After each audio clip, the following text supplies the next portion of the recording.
Eu vou te ajudar a pegar essa coisa que você considera um lixo e você vai matar o seu eu antigo. O que tá no corpo do narcisista? Vergonha, culpa, vergonha. Entendi. Eu não sou isso. Eu sou a fantasia. Eu sou uma pessoa muito inteligente. E é exatamente aqui que muita gente desconhece, porque ninguém se torna assim do nada. Ou você realmente acha que é uma pessoa fria, manipuladora, que só pensa em si mesma, nasceu desse jeito? Pois é, existe um passado triste por trás disso. E entender muda completamente a forma como você lida e também enxerga esse tipo de pessoa.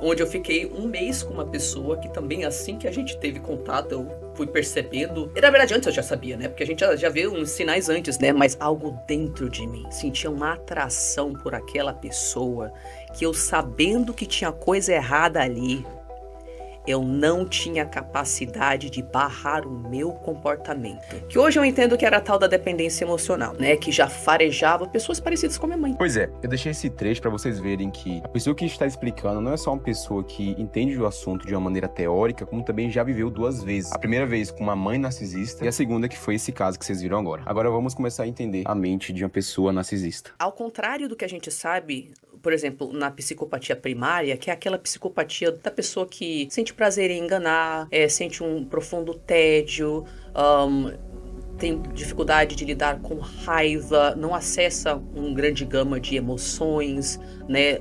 Essa psicopatia primária, tudo indica que é genético, que tipo, a pessoa nasce, não é só genético, mas tipo, tem a ver com uma questão aí, né? Hereditária mesmo, né?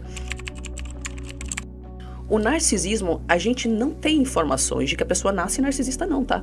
Ao contrário do que as pessoas falam na internet. É mesmo? Mas, Tariana, tem pesquisas que falam que narcisistas têm alterações no cérebro. Claro que eles têm alteração no cérebro, eles funcionam de um jeito diferente, onde eles não acessam certas emoções. Isso não quer dizer que nasceu desse jeito. Ninguém pega bebê que depois vai se tornar narcisista pra saber se nasceu daquele jeito. O que a gente sabe com o longo histórico de profissionais que clinicam e tratam narcisistas, e também pelas pesquisas? Cara, tudo indica que, de forma predominante, narcisismo se aprende. Que, tipo assim, dói muito e você passa por um lugar muito escuro, de muita raiva, muito ódio mesmo. E, tá, como que nasce o narcisismo, então? A gente vê dois caminhos principais. O primeiro caminho, no caso dos narcisistas grandiosos, vamos lá, vou dar uma breve aula basicona aqui, tá? Uhum. Então, o que acontece? A gente tem dois perfis predominantes de narcisistas, que é o narcisista grandioso e o narcisista vulnerável. Originalmente, tipo 100 anos atrás, percebia-se muito a grandiosidade narcísica, que é a superioridade, eu sou melhor do que você, eu sou arrogante, né? Esse mundo é repleto de imbecis, se eles fossem que nem eu. E esse é o grandioso. Ela não fala do vulnerável, mas por ser simples, eu vou acrescentar aqui rapidinho. O vulnerável nada mais é que o narcisista que não demonstra toda essa arrogância de cara. Ou seja, também é o mais difícil de identificar. Só que o que os terapeutas começaram a perceber, as pessoas que lidavam com narcisistas? Cara, essa grandiosidade aí tem um bagulho por trás. A pessoa, ao contrário do psicopata primário, ela não realmente acredita que ela é superior. Porque o psicopata primário, ele não tá realmente sentindo as emoções sociais como culpa, remorso e empatia, mas ninguém precisa convencer ele de que ele é superior, porque ele sabe que ele é superior a você. Ele já sabe. Ele não precisa provar nada pra ninguém. Não, ele não tá preocupado, a não ser que ele seja o tal do narcisista maligno, porque daí ele empresta comportamentos do psicopata para alimentar a autoestima, mas aí a base dele é o narcisismo, que é o que é a base do narcisismo? A base do narcisismo é um vazio e uma sensação de eu não existo, eu não tenho valor, eu não existo, eu não tenho valor, eu sou uma fraude, eu não existo, eu não tenho valor, eu não existo, eu não tenho valor, eu não tenho valor, eu não tenho valor, eu não tenho valor. Não, calma. Por que eu me sinto tão diferente? Eu sou especial. Eu sou especial. É por isso que eu me sinto diferente. Porque é intolerável me sentir tão diferente. É um mecanismo de defesa dele mesmo. Isso brota na infância. Entendeu? A criança simplesmente percebe que ela sente vazio e não tem valor. Vazio e não tem valor. Vazio e não tem valor. Vazio e não tem valor. A única coisa que a criança pode fazer, diante de qualquer desafio, é dissociar da realidade e ir para um mundo de fantasia. Ela sentiu uma vergonha tão profunda e tão intolerável para a própria psique dela, que ela chegou à conclusão, caceta, eu sou o pior ser humano que existe no planeta Terra. Ela não vai fazer mais nada. O que ela pode fazer? Ela pode usar drogas? A criança não tá usando, criança de 4 anos de idade, 3 anos de idade, ela não vai usar uma cocaína para aliviar a dor dela, você entendeu? Sim. Ela não vai pegar as malas e ir embora. Ela olha pras próprias ferramentas psíquicas que ela tem, aí ali ela acha o que deu. A única coisa que dá pra fazer é fingir que a realidade não existe. E ela sentia isso de uma forma física e emocional com tanta regularidade, com tanta frequência, que a psique falou: eita, você não vai aguentar isso não. Vou te ajudar. Eu vou te ajudar a pegar essa coisa que você considera um lixo e você vai matar o seu eu antigo. Por isso que é triste, sabe? Aí ela começa a performar essa personalidade, sabe? Porque vai que, sendo essa outra pessoa, alguém me olha. Só que daí ela se sente uma fraude, porque ela tá... Aquela parte da consciência dela, que em outras condições poderia simplesmente ser uma criança, que significa, tem minhas respostas normais, porque vai ter um adulto pra me ajudar com elas. E aí eu não...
Ainda acumulou-se décadas de trauma. Meu Deus. Você entendeu? Então, são perfis de personalidade que, quando eles sentem dor, eles fazem a mesma coisa que uma criança faz. Eles precisam de outra pessoa para regular. Então, o narcisista, ele chega na fase adulta não tendo a capacidade nem de regular as próprias emoções. Então, quando ele fica mal, ele vai ter que precisar de procurar uma pessoa para essa pessoa regular ele. E isso é extremamente cansativo para quem tá por perto, sabe? Porque, tipo, você é um adulto, você se regula e outra pessoa Não se regula. Não se regula, caceta, mano. Você literalmente tá cuidando de uma criança. Você entendeu? E no corpo de uma criança, beleza. Né? Criança precisa e tudo bem. No corpo de um adulto, beleza, até a página 2, porque a gente tem a nossa vulnerabilidade, como você falou. Se o narcisista estiver no corpo dele, ele vai sentir as emoções. O que tá no corpo do narcisista? Vergonha. Culpa, vergonha. Eu não sou isso. Eu sou a fantasia. Eu sou uma pessoa muito inteligente. Eu não sou nada disso. Eu sou não sei o quê. Esse é o falso eu. Essa fantasia que ele cria. Só que ele não pode voltar para a realidade.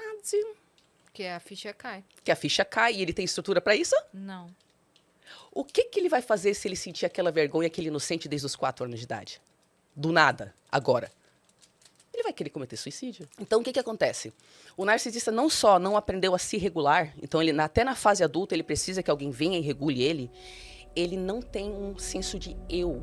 Porque ele não tem aonde consultar o que faz e não faz sentido pra ele. Porque ele não pode voltar para si. Então ele tem que constantemente ir pra fantasia. E a fantasia é literalmente só, você tá me validando? E agora você tá me validando? E agora você vai me validar? E você vai me dar atenção? É só isso. Então ele não tem senso de eu, ele não sabe quem ele é e ele não sabe o que ele sente. Aí o que acontece com a pessoa narcisista? Eu tô sempre certo, eu sou sempre bom, você tá sempre errado. Não, foi bem assim, eu não lembro disso não, você tá distorcendo. Ah, você é muito sensível.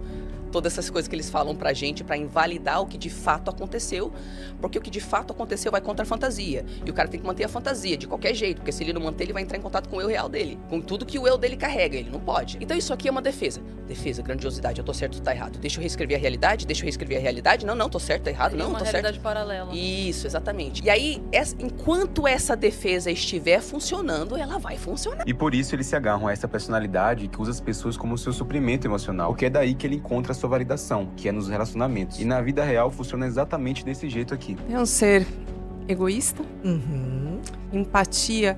Empatia, eu diria que é praticamente nula, precisa de uma atenção o tempo inteiro, então é insaciável, é muito difícil de conviver. Ele te drena, ele te suga. É um vampiro emocional, né? É um vampiro. Nada do que você vai fazer tá bom. Se você tá convivendo com uma pessoa assim, você vai ter o tempo inteiro essa necessidade. Ele coloca em você, na verdade, né? Uma necessidade de agradá-lo. De agradar. Então, você vai se sentir drenado e você vai ser levado a fazer muitas coisas que você não faria. É uma espécie de... Ele transfere a mente dele pra você de alguma forma, você começa a ter aquele pensamento e começa a achar aquilo razoável. Invejoso, muito invejoso. E você não percebe, eu acho que o mais louco de tudo isso é que você não percebe que ele tá com inveja. É feito de um jeito que você acredita que mas coitado, tá com a autoestima baixa.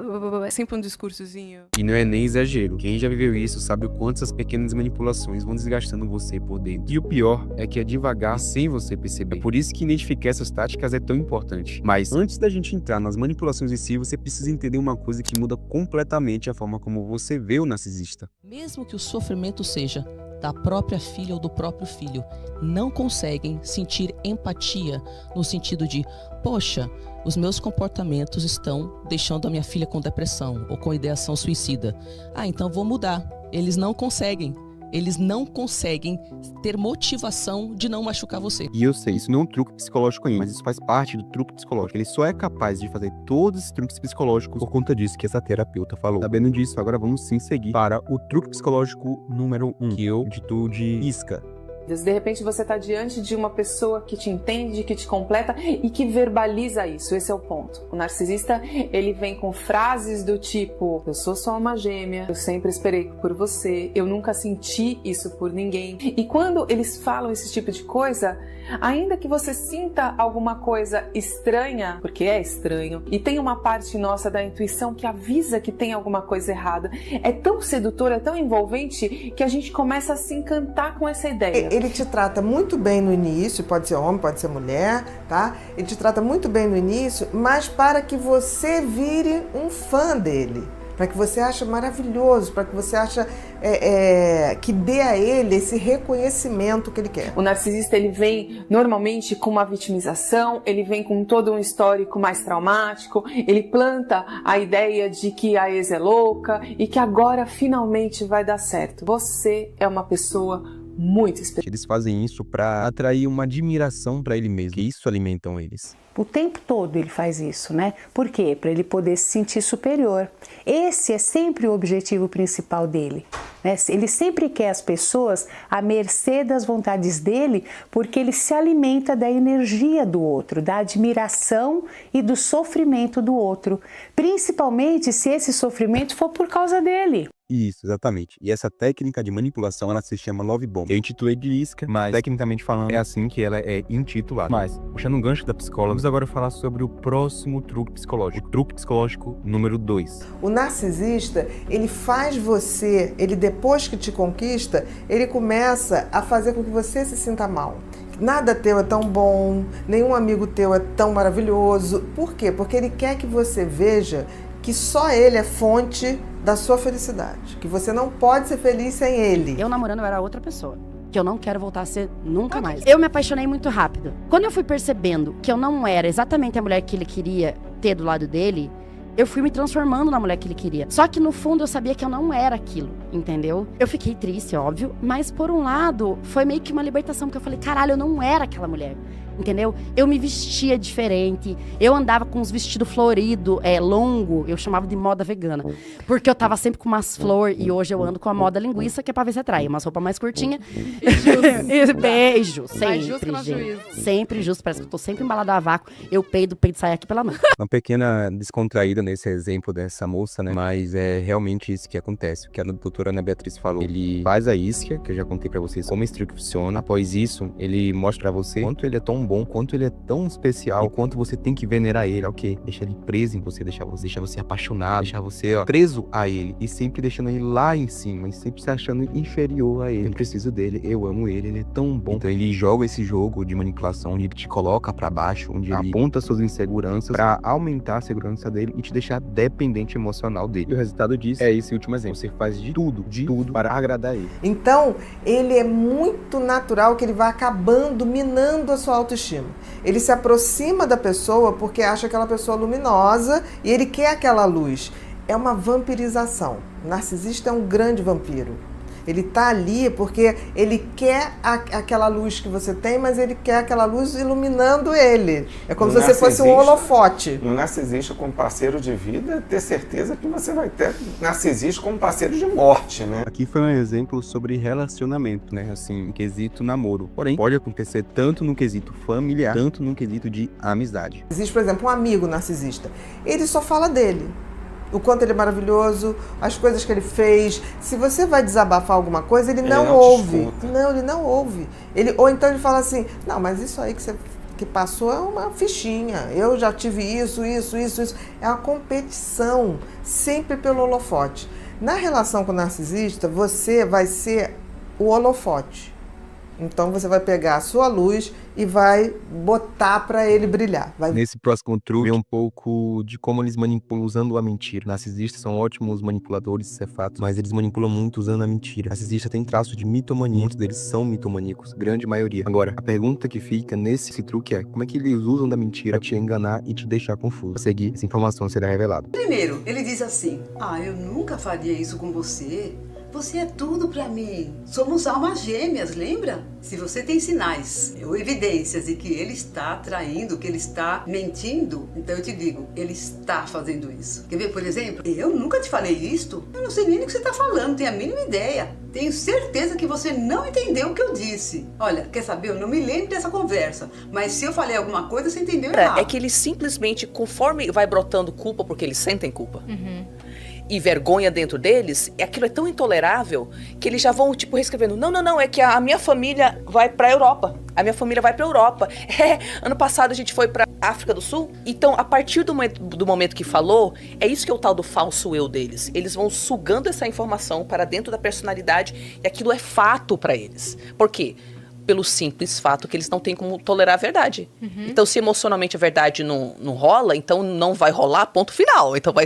E quando a gente se afasta um pouco, quando a gente começa a tomar consciência, quando entra em contato com canais desse tipo, quando a gente percebe o que a gente viveu, a gente começa a olhar para essas histórias e fala, gente, mas não é possível, tava ali, tava na minha cara, como que eu não vi? Simples. Não viu porque você estava totalmente ludibriada pelos truques psicológicos que os narcisistas usam e não conseguia identificar que você estava sendo manipulado. E foi necessário se afastar para enxergar o que verdadeiramente estava acontecendo. O próximo truque psicológico é um truque também muito perigoso que os narcisistas usam e abusam. O nome dele é gaslighting. Com vocês, truque número 4. Gaslighting é um tipo de abuso psicológico, tá?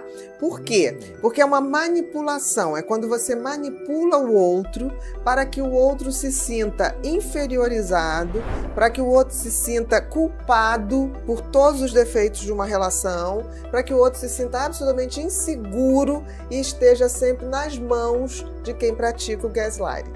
Então, o gaslighting é uma manipulação, mas é mais do que uma manipulação. É uma manipulação que tende a deixar o outro totalmente vulnerável, frágil, para que o outro nunca saia do domínio do seu algoz. O narcisista vai fazer de tudo para distorcer a realidade. E você vai perceber isso, é um fato, não tem como. Quando você entra dentro de um ciclo de abuso narcisista, obviamente o gaslighting vai acontecer. Gaslighting é uma forma de abuso psicológico que acontece não só dentro de ciclos de abuso narcisista, mas é uma forma de abuso psicológico onde alguém distorce a realidade e faz com que a pessoa comece a duvidar da própria sanidade. Então, o gaslighting é quem pratica o gaslighting é aquela pessoa que quer dominar totalmente o seu parceiro, né? E aí ele começa a desqualificar qualquer coisa que o parceiro fala. Agora, narcisistas fazem isso o tempo todo. Eles criam cenários ali, fazendo com que a vítima comece a ficar extremamente confusa. Ela começa a duvidar das coisas que ela fala, ela tá lá, ela tá com o print, ela tá mostrando, ela fala, mas não é possível, eu falei, não falou, o tempo todo. Quem passa por esse tipo de experiência, inevitavelmente vive o gaslight. E tá desconfiada que o marido tá traindo. Achou no telefone do marido mensagens tipo, você é uma gostosa e não sei o quê, com outra pessoa. É óbvio que é uma grande probabilidade de estar havendo, tem ali uma prova. A pessoa que faz o gaslighting, esse tipo de manipulador, ele vai falar assim, como assim? Isso não tem nada a ver, isso é uma brincadeira. Uma brincadeira que eu fiz com uma amiga. A pessoa, mas brincadeira, você é muito maldosa. Isso é coisa da sua cabeça, você é uma pessoa paranoica, por isso que você não tem amigos, por isso que ninguém gosta de você. Você tá pensando o quê? Você entende tudo errado. Você distorce as situações. Ele faz um auê que quando você olha, a vítima que sofre o gaslighting, ela começa a achar que tá errada realmente, a ponto de dizer, perdão, desculpe. Você pode pegar e falar, mas esse truque já foi falado. Mas não, gente, não é que foi falado. É porque um truque psicológico puxa outro. O narcisista, ele é muito inteligente em relação à manipulação. Então ele vai usar toda a manipulação em conjunto, entende? Então não é a mesma coisa. E deu pra ver o quão perigoso é. Agora vamos para o truque psicológico número 5. Tratamento de silêncio é quando, de alguma forma, a vítima não fez exatamente o que o narcisista queria, o que a narcisista queria, e aí ela é tratada com o silêncio. Então, essa pessoa fica ou sem informação nenhuma, ou mesmo dentro do mesmo ambiente tem aquela chegada de lado, então a pessoa se sente muito mal, é um desconforto. E às vezes tem realmente um afastamento, não chega a ser um descarte, mas tem um afastamento. Então o narcisista se afasta um pouco dessa pessoa e aí começa aquela tortura, porque a vítima não entende o que ela fez. É uma forma de punir. Não gostei do que você fez, então eu vou causar sofrimento de uma maneira passiva-agressiva, discreta, para que você não me acuse de ter gritado com você, para que essas pessoas se protejam de uma acusação, de uma agressão ou de uma ofensa. Elas simplesmente fazem isso porque elas sabem que magoam da mesma forma. E o narcisista, de alguma forma, está punindo, está castigando, ela não entende o que ela fez e ela tenta de toda forma acessar e ela não consegue. Então começa aquelas coisas do tipo, tá vendo que tá online, responde todo mundo, sai. E fica aquele jogo, porque é um jogo e é um jogo mental. E a pessoa fica ali tentando entender. E ele volta ou ela volta do nada, a hora que quer e como quer. Então elas criam uma situação em que se você obedece, você se comunica. Se você não obedece, elas te ignoram, né? Então funciona como um reforço. E quanto mais intermitente, mais forte fica. Então o grande problema de estar lidando com uma pessoa que faz isso e se esforçando para retomar essa comunicação é que você está sendo condicionado a aceitar o sofrimento, aceitar punições e aceitar como gratificação apenas o falar com essa pessoa.